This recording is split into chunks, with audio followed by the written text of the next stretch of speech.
আর তো গাইস আজকে তোমাদের একটা অন্যরকম জিনিস দেখাবো। তো এখন রাত্রিবেলা রানী আছে আমাদের বাগানে। তো রাত্রিবেলা জিনিসটা কেন দেখাচ্ছি, তো রাত্রিবেলা জিনিসটা থাকে তো দিনের বেলাতে থাকে না, তাই তোমাদেরকে আমি এখন রাত্রিবেলাতেই দেখাচ্ছি। আর এই যে দেখছো আম গাছে, আম গাছের ফঁকরের ভেতরে একটা কাঠঠোকরা পাখি বাসা করেছে।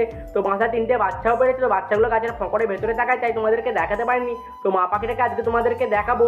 তো মা পাখিটা দিনের বেলাতে বাসায় আসে না, তো রাত্রির বেলাতেই আসে, তাই তোমাদেরকে এখন দেখাচ্ছি।